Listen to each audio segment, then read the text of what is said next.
And a very good afternoon to you and welcome to Conversation Oasis. This is a weekly free-flow, no-holds-barred discussion program on topics of the day and the future as well, which comes to you from the Kasviskeidas restaurant here in the centre of Turku. I'm your host, yes, would you believe it, I'm back again, David Mawby. But joining me is all the usual familiar voices, such as junior researcher Nana Blomqvist from Åbo Academy. We're joined also by Lampi, who is studying philosophy at Åbo Academy. We have Rohan, who is from Kurdistan. I'm sure I got your name wrong. I do apologize. Rohan, a photographer from Kurdistan, who's going to take, for some strange reason, some pictures of us for the YouTube podcast site on which you can also hear these programs. And of course, last but not least, we have Yale from Iran, who of course is the man behind the whole thing here at Kasviskeidas. Now today we're going to start off on one of our usual themes, is political change. And I think it's about another couple of years before we get a chance to put a cross on the ballot paper and try and change the government. Correct or false? Nana, you know this better than we do, but I think that's the case. But Yala, you have something to say on this. What is in my mind is not political change, is systematic change in every aspect of our political life. I believe this is very old system that we have and it doesn't work anymore.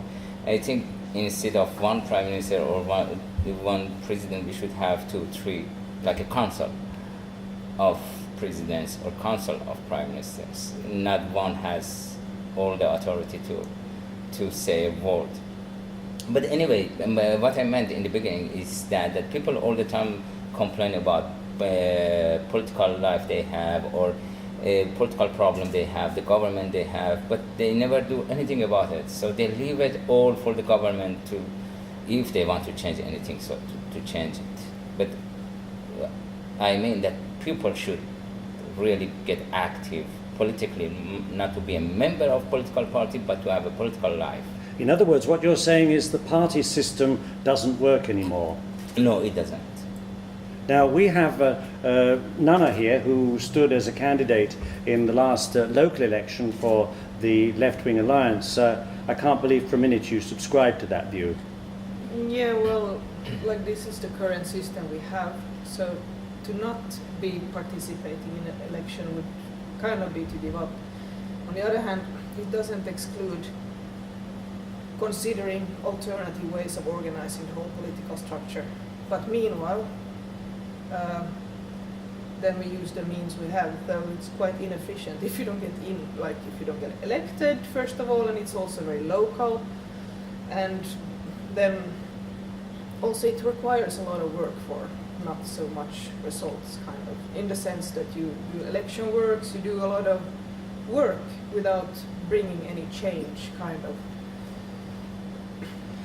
I think we've been down this road before in this program, and I can't help thinking that no matter how well-intentioned politicians are, at the end of the day, they do not have a great deal of means to change things, because power in society is not in the hands of politicians. It's in the hands of large corporations, large companies who have enough finances to lobby to get their way accepted by politicians. Mm-hmm. And they are manipulating people in the sense that after election they see one party claim to have won the election, but it's not about winning, it's about how disappointed people are with the former party which is in power. So once they get disappointed with you, they vote to another party, and next election they are disappointed with this party again. I think that's a great point, because it seems to me that once the election comes, the electorate are fed up with the people that didn't do what they said they were going to do. So now they'll choose another bunch of characters or comedians to see if they can get their point of view. Yeah. That's the way it works, especially in countries where there are fewer political parties working in the system than, say, in Finland. For it, and the classic. We have elections coming up in Germany where Angela Merkel is trying to get another term as the Chancellor, where there are maybe 4 major parties: CDU, Social Democrats, Free Democrats, and the Greens, who are now snuggling up to dear Auntie Angela. But nothing will change. And in Britain, of course, the 2-party system, it's either one or the other. But here, we do have a lot more political parties, and yet it seems nothing changes, and everyone seeks the centre ground, and it all comes out sounding and looking just the same, regardless of who you vote for. That's the way many people think, and that's why I think many people are totally disillusioned with the political system. I don't want to insult politicians, but the system is go right corrupted. ahead, please. People, as soon as they become senior member of their own party, they become corrupted, because systematically the parties are corrupted, not people in general.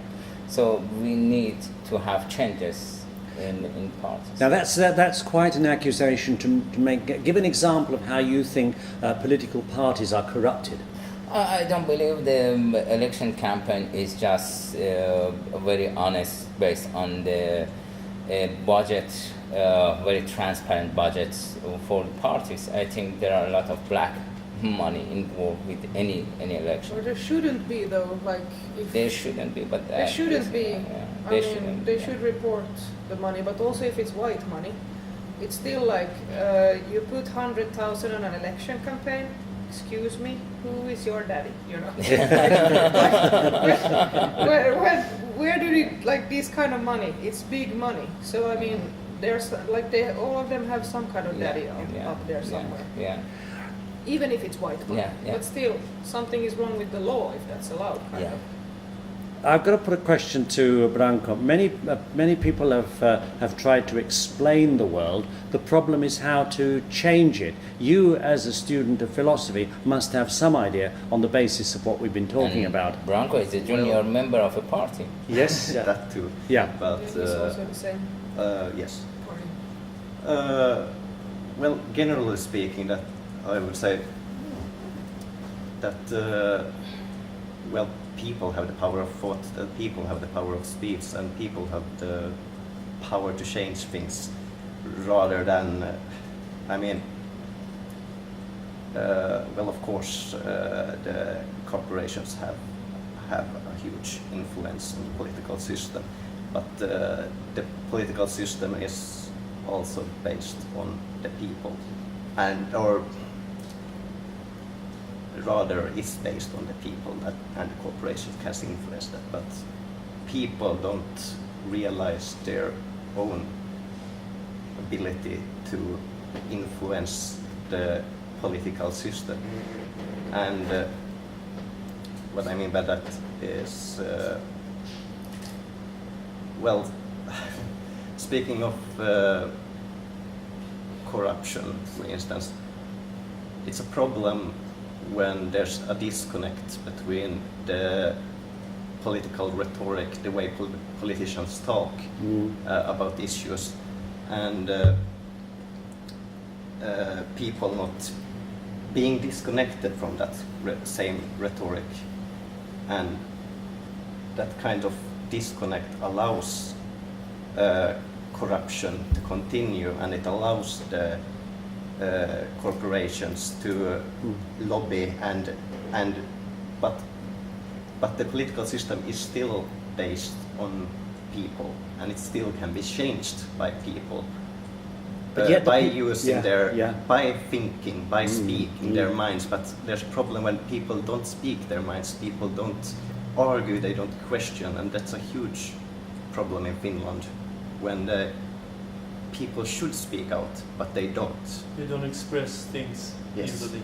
That's true about Finns.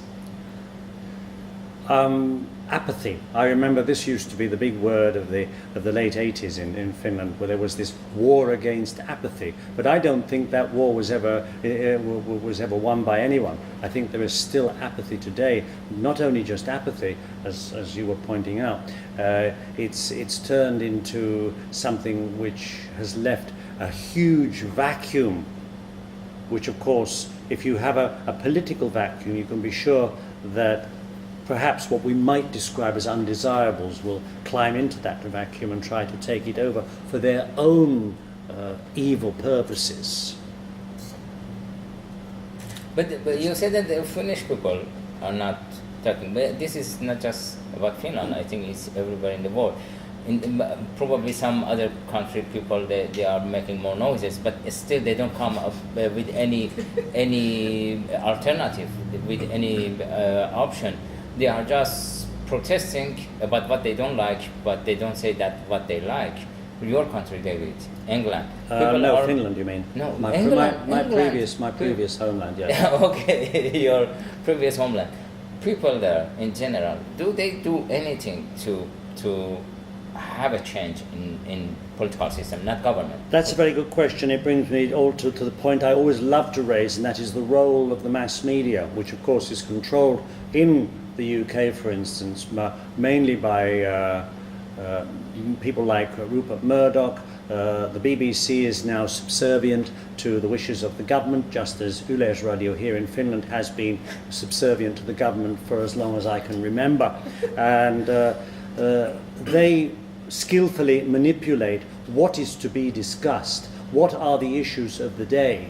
And if something crops up like high unemployment or austerity, you can be sure that they will whitewash that away with some trivial story to take people's mind off. I mean, I'm pretty sure at the moment that a lot of this fuss about North Korea is a wonderful distraction for all what's going on in Washington at the moment. To give just one example, it's the media. The media controls so much of what we think, what we are programmed to think. Mm-hmm. And I could give you numerous examples of this, but I'd like to bring Nana here in on this. But Ron, what would you like? Do you agree with this? Yeah, I agree. Actually, media nowadays controlling everything. Even in my country, there's like some kind of media. For example, media. Yeah. I mean, some channels, some medias that I don't know.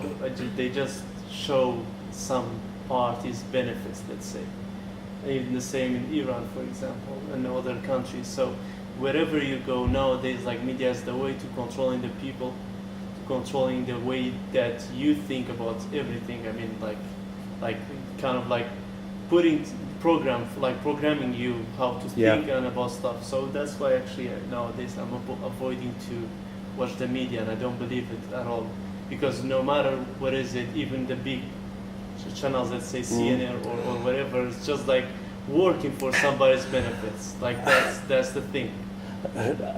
I spent 4 weeks watching every morning or every evening rather, half an hour of the CNN program State of the Nation, and it was nothing but pure, undiluted propaganda against Trump. They don't give him a chance, not that perhaps anyone should give him a chance, but he was the democratically elected under their system President of the United States. I have never seen a more biased set of reporting as I have seen on CNN. It is like they are financed to do this. And then you turn the channel and you get the other side of the equation from Fox News, which is conservative.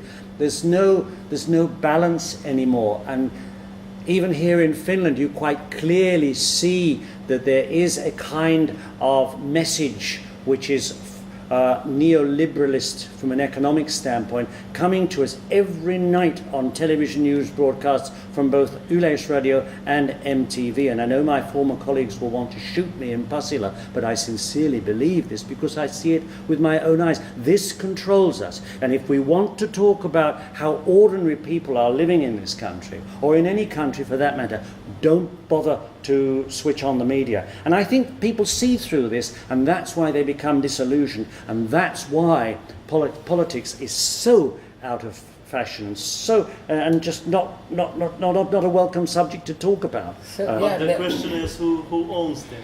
Yes. Who owns the media? That's the question.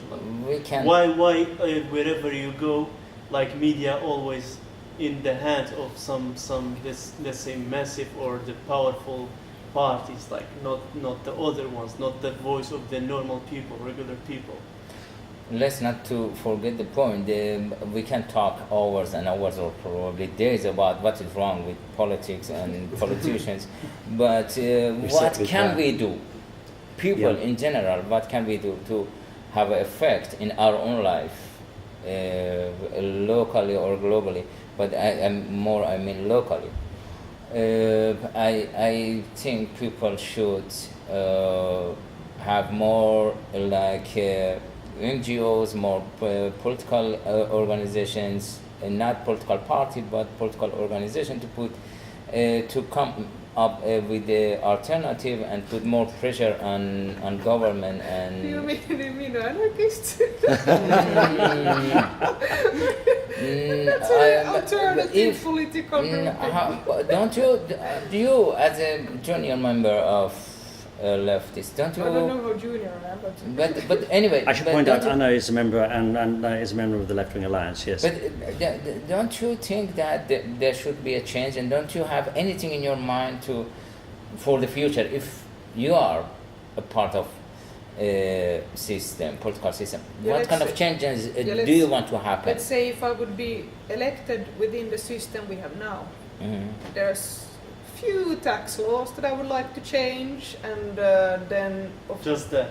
no, not only. I'm just getting started here. Getting warm. Some tax laws, and then do like depends on what position I would have, of course, but also regarding taxation and the tax evasion and the bookkeeping. What is it called in English? The international accounting laws. Yes. And those I would like to affect those, and then of course the legislation regarding corruption. Like for example, I think it was in today's newspaper about the visitors in the government or in the parliament, that they will only keep the names for one day. Right. So that's a new thing. Can you explain the visitors to people visiting government members? Yeah. People going to see them. People who have an appointment. Yes. Yeah, appointments or seminars or whatever. Yeah. But like the visitors in the parliament. So that means that the lobbyists and all these will not be a record. And there was like absurd arguments from when they were defending this policy that they have sneaked through without anyone noticing, obviously, like why they should not keep a record of their visitors.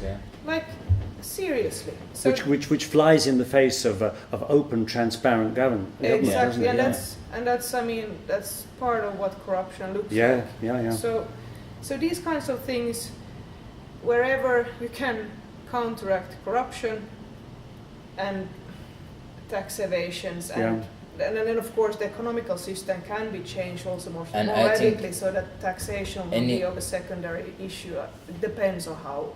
Any politician after the job shouldn't have any other job, because often after their own political job they have the senior job in some big corporation or big company or big. So that's on a detail level in Finland. There is laws actually. The lobbying laws in Finland are actually a bit weird, and it has been addressed. This issue has been addressed for years. That there are some laws that should be, passed? Yes. Passed against this, because is it called what is it in English? This time in between one job to another that you're not allowed. A kind of transition period. There must be. There is a term. Well, like that there would be a waiting period. A waiting period, because this logic of legislation is not foreign to our legal system, because that already operates in in the business world. But for some strange reason, our politicians has not been eager enough to pass this law against politicians going over directly from their political career to corporations, that they have been working with during their political period. And that happens in industry, and that happens in the media too. I could give you some examples, and this issue has been addressed for years and years. Tony Blair became right away advisor to a big corporation. That's right. One or two of them. While Tony Blair was in office in the United Kingdom, he was amassing for himself a massive portfolio of real estate, and he became a multi-millionaire. And in fact, I would advise anyone who's interested in this subject to read the book Blair Inc. Inc, of course, being short for Incorporated, which clearly reveals just how Tony Blair used his time as Prime Minister to amass a fortune for himself. Here in Finland, we have had even leaders of political parties who have gone on to jobs in the European Bank or in the European Europe. But ladies and gentlemen who are listening to Conversation Oasis here on Radio Robin Hood, you've never been in Spain or Portugal, where this is an everyday occurrence, where former Maoists have become centre-right prime ministers, who then, when they've reached the end of their term, go on to become members of Goldman Sachs board of directors. And they're quite brazen about it. If you read, for instance, the Portuguese press, and I think what happens here is minimalist in comparison, but certainly you cannot defend it. No. Well, yeah, I had a thought, but I forgot it now. But something with this, and one just to mention is one of our former politician who first was working for this SOTE, this social... reform of the social services. Yeah, and then she went to work for, not Mehiläinen, but the other big corporation. Yeah, which Mehiläinen, of course, is one of the largest private medical establishments. The other big corporation here.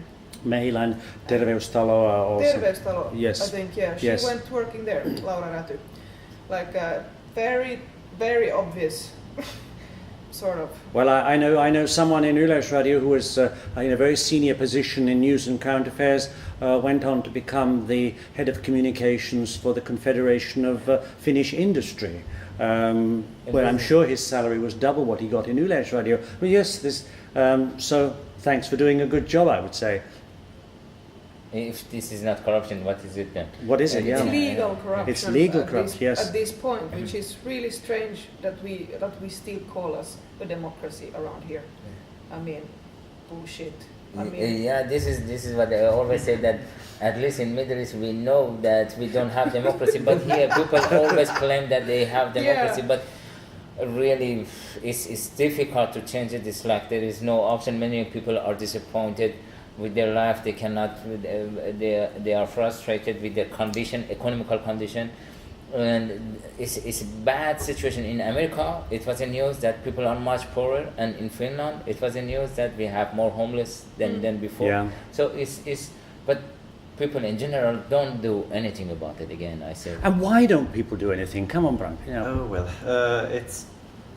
The problem is, once again, to have a working democracy, you need an active people to in lack of better words, to defend it, to develop it, to keep it going.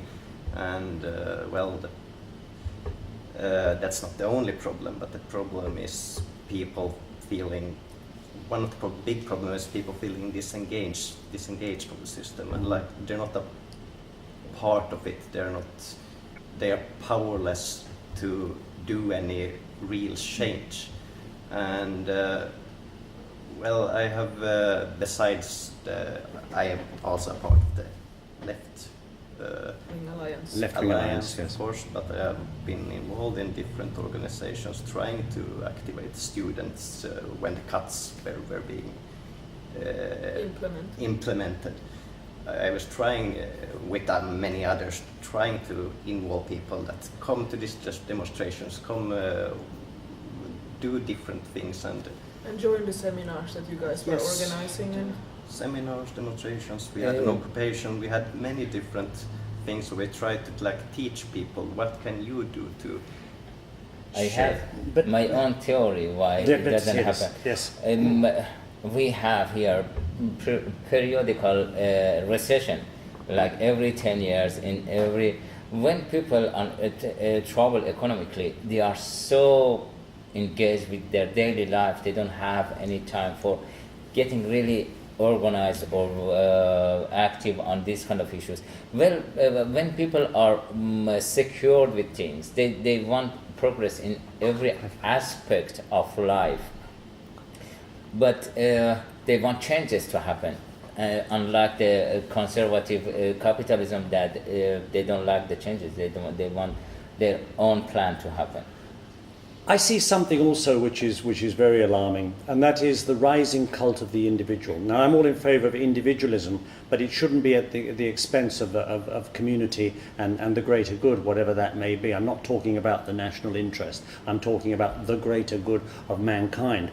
And the one thing that really, really alarms me, disturbs me immensely, is to see this rise of the individual, which manifests itself in many ways. And I think the most alarming being, of course, the fact that so many young people are totally addicted to what I have in my hand, which of course is a telephone. And you're no longer looking at the real world. You're looking at a virtual world. Please fill me in. I feel so ancient when I'm saying the cyber world or whatever. Sure. And I find this to be terribly alarming. This is the means. Almost, I think the next step is that these phones are going to get smaller. There's going to be the chip in the back of your head. The mark. It's already happening, actually. Yeah, the mark of the beast, almost. Yeah. Like you join it to your body. There's some kind of technology that you can join. Like it's gonna be a part of your body, basically. So yeah, but yeah, actually, even I feel the same, because nowadays, like, I have some friends, for example, I feel like they're more comfortable when I'm chatting with them than meeting them in real life. Yes. They're talking more to me in the text than the real life. Yeah, I mean, they don't have so much to say, or the body language, I don't know. It's not normal, basically, for me. Well, I think in a virtual life, as you said, in a smartphone chatting there, it's easier to lie, and it's easier also to say no to each other. But when you meet somebody personally, there are a lot of most revealing comments, restriction, and you feel limited to express yourself. But there you can say whatever. And be an asshole. Because you don't see the other one's facial expression, so you won't. Actually, now this emoji is kind of helping. The emojis like a bit, but still, like it's kind of weird, because let's say if you go back to the writing history, first time it was human when start writing, it was not writing, it was picture. Yeah. So after all of this thousand years, after this writing, now we going back to the same theme. Actually, we're using like picture, let's say emojis, kind of picture, and to express our in feelings. your iPhone, your own picture will be emoji. Yeah, definitely. Yeah. Well, I'm afraid we're in the digital age. We've run out of time, which of course is something we cannot fight against on program. Thank you for listening to Conversation Oasis, and a big thanks to our team today. Yalam, also from Kurdistan, and Branko from here in Turku, and of course Nana, and myself, David Mawby. You can hear this program again if you wish as a podcast on YouTube at Radio Robin Hood, and just look for our podcast there, and we'd be delighted if you would join us again next week at these same times. Bye. Bye.